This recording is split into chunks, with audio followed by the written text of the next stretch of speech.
ഈ ഒരു പ്രൊജക്റ്റിൽ ക്ലയൻറ്റ് വളരെ ഹാപ്പിയാണ്. അതിൻ്റെ മെയിൻ റീസൺ എന്താ വെച്ചാൽ ക്ലയൻറ്റ് ആദ്യം എന്നോട് പറഞ്ഞിരുന്ന കാര്യമാണ് പ്രീമിയം ലുക്കും ക്വാളിറ്റിയുടെ കാര്യങ്ങളും.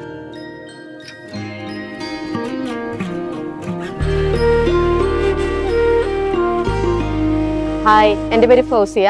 ഞാനിപ്പോൾ ലേറ്റസ്റ്റ് ആയി ചെയ്തിട്ടുള്ള ഒരു റിനോവേഷൻ വർക്കാണിത്. ഇതിൻ്റെ ഡിസൈനിൽ ഒരുപാട് സ്പെഷ്യാലിറ്റികളുണ്ട്. വരും നമുക്ക് നോക്കാം. ഈ ഒരു പ്രൊജക്റ്റ് എൻ്റെ കയ്യിൽ കിട്ടുമ്പോൾ എനിക്ക് ഏറ്റവും വലിയൊരു ചലഞ്ച് എന്താണെന്ന് വെച്ചിട്ടുണ്ടെങ്കിൽ ഇവിടുത്തെ ക്ലയൻറ്റും ഫാമിലി പുറത്തായിരുന്നു എന്നുള്ളതായിരുന്നു. അവരെൻ്റെ മുന്നിൽ വെച്ചിട്ടുണ്ടായിരുന്ന ഒരു ഡിമാൻഡ് എന്താണെന്ന് വെച്ചാൽ അവർക്ക് ക്വാളിറ്റി ഉള്ള കോസ്റ്റ് എഫക്റ്റീവ് ആയിട്ടുള്ള മെറ്റീരിയൽ ഇട്ട് പ്രൊജക്റ്റ് ഫിനിഷ് ചെയ്യണം എന്നായിരുന്നു. എൻ്റെ ഒരു എക്സ്പീരിയൻസ് വെച്ച് ഞാൻ എൻ്റെ ഡിസൈൻ പ്രകാരം പ്ലേമാർക്കിൻ്റെ പ്രൊഡക്ട്സ് ഇട്ടിട്ടാണ് ഞാൻ ഈ ഒരു വർക്ക് ഫിനിഷ് ചെയ്തിട്ടുണ്ടായിരുന്നത്. ഈ കിച്ചണിൻ്റെ കബോർഡ്സ് ചെയ്തിട്ടുള്ളത് പ്ലേമാർക്കിൻ്റെ WPC മെറ്റീരിയൽ യൂസ് ചെയ്തിട്ടാണ് ചെയ്തിട്ടുണ്ടായിരുന്നത്.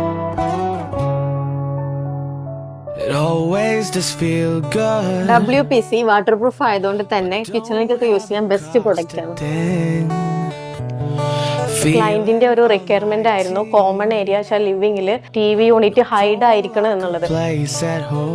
പ്ലേമാർക്കിന്റെ പ്ലൈവുഡ് യൂസ് ചെയ്തിട്ടാണ് ഞാൻ ഈ സ്ലൈഡിംഗ് ഡോർ പ്രൊവൈഡ് ചെയ്തിട്ടുള്ളത്. ഇതാണ് ഈ വീടിന്റെ മാസ്റ്റർ ബെഡ്റൂം. ഇതിന്റെ ഡിസൈനിൽ കുറച്ച് സ്പെഷ്യാലിറ്റീസ് നോക്കാം. ഈ ബെഡ്റൂമിൽ ക്ലയന്റിന് ഏറ്റവും ഇഷ്ടപ്പെട്ടുള്ള ഒരു ഏരിയ എന്ന് പറഞ്ഞിട്ടുണ്ടെങ്കിൽ ഈ വാൾഡ്രോബിന്റെ ഏരിയ ആണ്. കാരണം എന്താ വെച്ചാൽ ഇതിൽ ഒരുപാട് ഹിഡൻ ആയിട്ടുള്ള ഏരിയാസ് ഉണ്ട്. ഫസ്റ്റ് വൺ എന്ന് പറഞ്ഞിട്ടുണ്ടെങ്കിൽ ഹിഡൻ ആയിട്ടുള്ള ഈ ഒരു മിറർ യൂണിറ്റ് ആണ്. സെക്കൻഡ് വൺ എന്ന് പറഞ്ഞിട്ടുണ്ടെങ്കിൽ ബാത്റൂം ഏരിയ ആണ്. ഈ ഒരു പ്രൊജക്റ്റിൽ ക്ലയൻറ്റ് വളരെ ഹാപ്പിയാണ്. അതിൻ്റെ മെയിൻ റീസൺ എന്താ വെച്ചാൽ ക്ലയൻറ്റ് ആദ്യം എന്നോട് പറഞ്ഞിരുന്ന കാര്യമാണ് പ്രീമിയം ലുക്കും ക്വാളിറ്റിയുടെ കാര്യങ്ങളും. അത് എനിക്ക് കറക്റ്റായിട്ട് മെയിൻറ്റെയിൻ ചെയ്ത് പോകാൻ പറ്റിയത് പ്ലേമാർക്കിൻ്റെ പ്രൊഡക്ട്സ് യൂസ് ചെയ്തിട്ടാണ് ഞാൻ ഒരു ഡിസൈൻ ഫുള്ള് ഫിനിഷ് ചെയ്ത് എന്നുള്ളതുകൊണ്ടാണ്. ഇനി പുതുതായി വീട് വെക്കുന്ന ഏതൊരാൾക്കും പ്ലേമാർക്കിൻ്റെ പ്രൊഡക്റ്റ് ധൈര്യമായി പർച്ചേസ് ചെയ്യാനും യൂസ് ചെയ്യാനും പറ്റുന്ന മെറ്റീരിയൽസ് ആണ് ഉള്ളത്.